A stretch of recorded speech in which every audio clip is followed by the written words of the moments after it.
In February 2017, two friends, Abigail Williams and Liberty German, decided to go on a hiking trip. It was a calm, quiet afternoon in Delphi, Indiana, and the girls were out for a fun trip. Their plan was to hike on the Monon High Bridge in the Deer Creek Township area for about an hour and a half. But what they didn't know was that this hike would soon turn into a horrifying crime scene. At 1:35 p.m. on February 13, 2017, German's sister Kelsey dropped both Liberty and Abigail on Country Road 300 North and went back home. 42 minutes later, Liberty posted a photo of Abigail walking on the Monon High Bridge. Up until this point, everything was fine. The two teenagers were enjoying the hike, taking pictures and making memories. However, nobody knew that this photo would be the last anybody ever saw of them. The hiking trip was supposed to go on for an hour and a half, and Liberty's father would pick the girls up at 3:15 p.m. from where Kelsey dropped them off. But they never made it back on time. He thought that the girls were taking a bit longer, so he kept waiting for them. However, after an hour went by, he started to get worried. Who wouldn't, right? So Liberty's father decided to go on the hiking trail and search for the girls himself. He looked for nearly an hour, but couldn't see anybody anywhere. And at this point, panic started to set in. He knew that something terrible had happened, because both girls, just 13 and 14 years old, were on their own. 2 hours had passed since they were supposed to come back and meet Liberty's father. Something was wrong. Where could the girls have gone? Were they safe? Did they forget their way back? All kinds of weird thoughts stormed his head while he searched through the area for his daughter and her friend. But all of his efforts were in vain. With no option left, he decided to call the police at 5:30 p.m. Authorities quickly reached the area and started scouring through every possible place they could have gone. It was a hiking trail, and getting lost was definitely a possibility. Families of both girls hoped that the girls had just lost their way and were waiting somewhere safe for help to arrive. However, even after the entire day of scouring through the area, they were nowhere to be found. A state of panic settled in, and the authorities had no idea where to look further. Was it possible that the girls just lost their way and were stuck somewhere? Were they hurt? Or something far more terrifying had happened? Their families kept asking these questions and a million others, but with no answer. Thankfully, the authorities weren't ready to give up just yet. After an entire night of searching the hiking trail and surrounding areas, they finally found something that was out of the ordinary. A pile of wooden sticks just half a mile away from the abandoned Monon High Bridge. At first, they didn't think much of it. After all, it was an abandoned area, and some random sticks weren't all that scary. But still, it had been more than 24 hours since the girls were lost. As the officers moved towards the pile, they slowly started to sense that it wasn't a random pile at all. In fact, there was something, or someone, hidden under the sticks.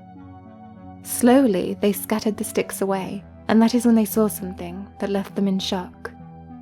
It was the bodies of Abigail and Liberty, lying there, lifeless. Immediately, a search operation for two missing teenagers turned into a murder investigation. The very next day, after the bodies were found, the Indiana State Police released a blurry image of a male figure last seen near the Monon High Bridge trail.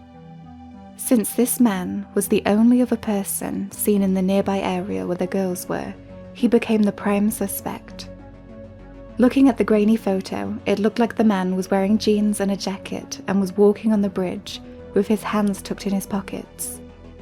His head was bowed down as if he was trying to hide it, which was a bit suspicious, but it could also be entirely unrelated to the case. Nonetheless, this was the only lead the police had, so they kept working on it. They even named him the Bridge Guy a few days later, and considered him the prime suspect in the double homicide. However, this was just the beginning of an extremely disturbing and horrifying homicide investigation. A week later, the authorities also recorded an audio recording from German's smartphone. The man's voice could be heard in this audio, telling the girls to walk down the hill. This was a crucial piece of evidence, since the likelihood of it being the murderer's voice was high. Was this the bridge guy, or could it be someone else? The police had no idea. However, they did have some more evidence, which they didn't release yet. According to the police news conference, after going through Liberty's phone, they found some leads, but given the sensitive nature of the case, they were not ready to make it public. So, the police had a grainy picture, a voice recording, and more evidence that only they knew about. But did this mean anything? Well, not really. You see, they still didn't have any solid lead on the suspect. Nobody had any idea who he was or what he looked like. And to make things even more complicated, the hiking trail area was remote. This meant that there weren't many bystanders who could give any potential tips. For 6 months, the investigation didn't lead to anything. The suspect was still at large, and the families were longing for closure. Finally, on the 17th of July 2017, the Indiana police distributed an initial sketch of a subject who was considered of prime interest. According to the police, this sketch was made after an eyewitness described a man he saw at the Delphi Historic Trail on the day the girls were taken away from their families. Unfortunately, the sketch didn't do anything either to help the case. Nearly 3,000 people lived in the Delphi area in 2017, and finding a man with a pencil sketch wasn't an easy task. The police warned the people that the suspect was probably hiding in plain sight, but since there was no way to identify who he was apart from the sketch, there wasn't much anybody could do to help the families. Over 2 years went by with no leads. It seemed as if the murderer of Abigail and Liberty would remain unidentified forever. The families and friends of the victims were left with unimaginable trauma, since both girls were tragically taken away at such a young age. Justice needed to be served immediately. The police were highly dedicated and confident that they would eventually catch the perpetrator. On 22nd of April 2019, the Indiana State Police released yet another sketch of the suspect. This time, the sketch was more detailed, and the police urged the public to circulate it everywhere. The audio was also made widely available to the public, and so was a video of him walking on the bridge. The police hoped that people would be able to identify potential suspects, and eventually they would catch the real criminal. Investigators also said that the murderer was highly familiar with the Delphi area, and therefore it wouldn't be easy to find him. 3 years after releasing the second sketch and countless anonymous tips later, the investigators were still getting nowhere. It was extremely disheartening for the victims' families. At this point, all they needed was some closure and for justice to be served. Finally, the investigators thought of reviewing every tip they had ever received, just to recheck if they had missed something.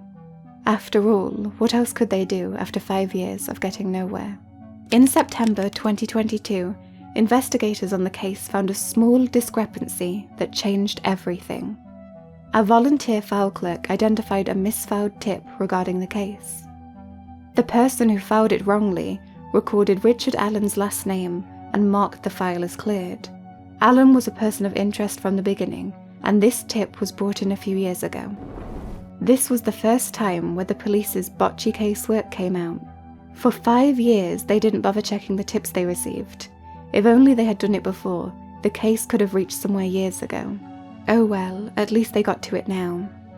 When this file finally reached the investigator's office, they noticed something that made everything clear.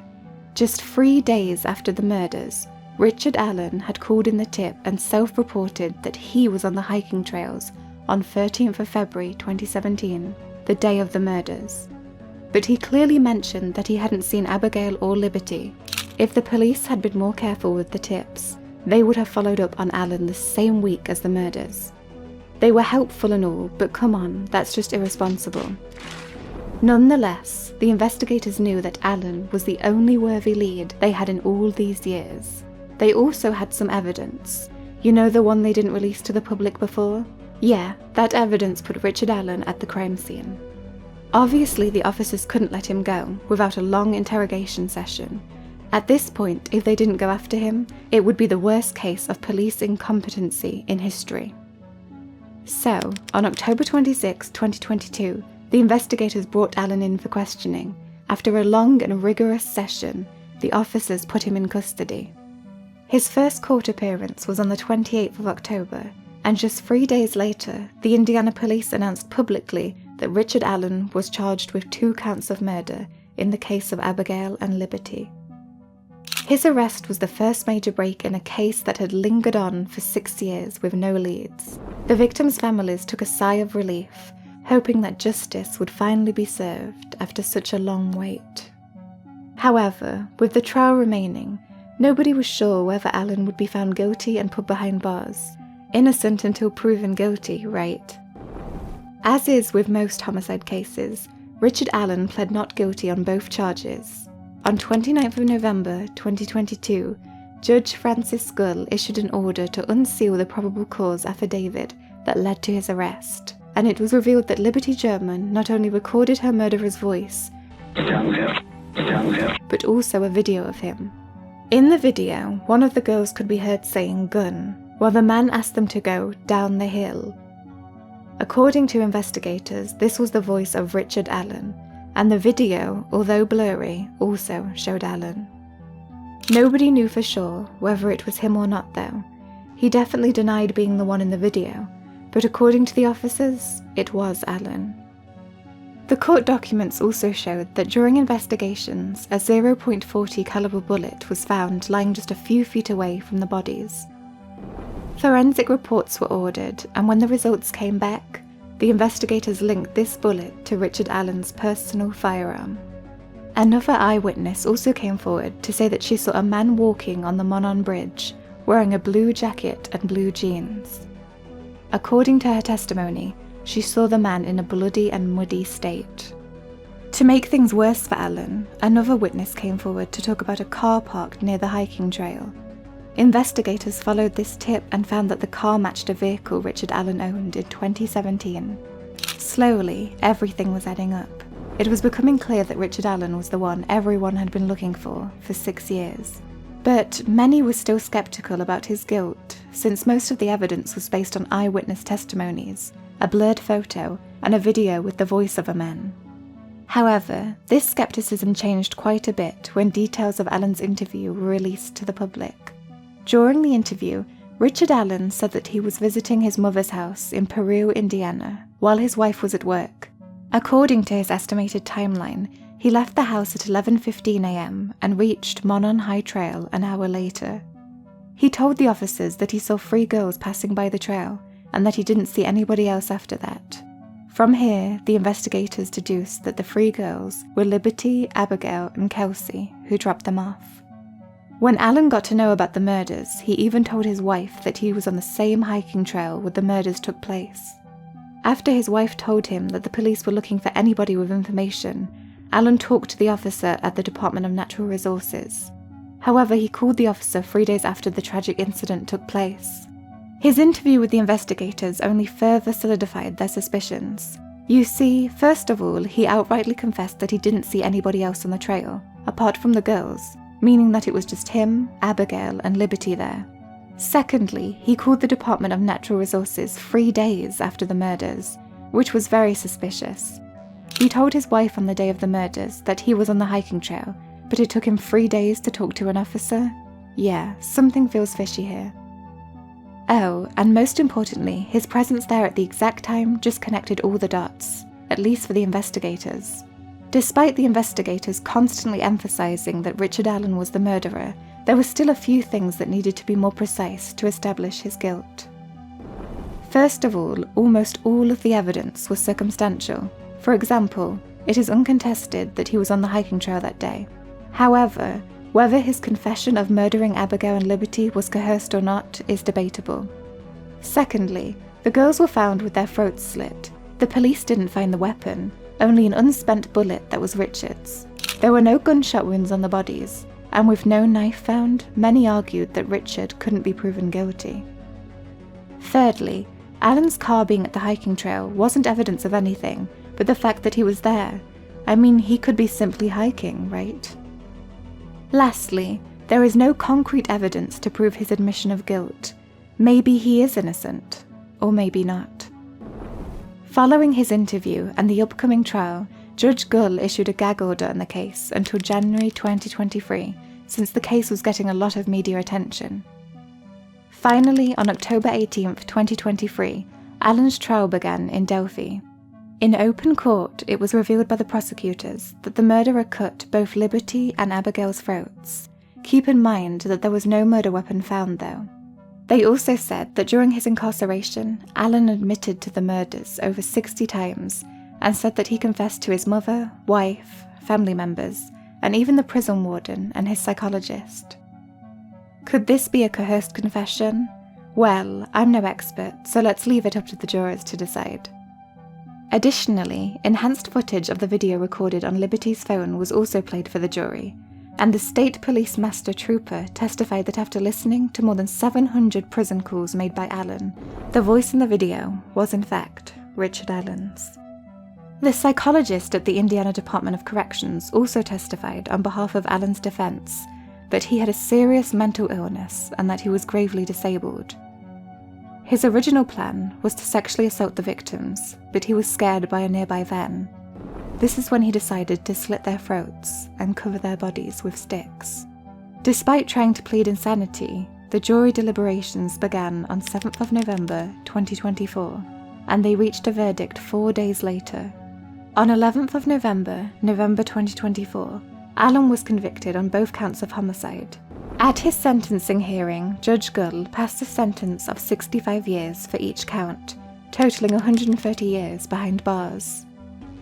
Today, Alan is serving his consecutive prison sentence at the Westville Correctional Facility. After the jurors gave the verdict, Liberty's grandfather expressed his gratitude and said that after 8 years of finding the murderer and waiting for closure, justice had finally been served. However, it does not bring either of the innocent girls back. The story of Abigail and Liberty's tragic murder has left an everlasting scar and trauma in the entire community of Delphi. However, investigators and authorities commend Liberty for staying strong and calm during the entire incident and recording a video that proved to be crucial evidence to bring Alan to justice.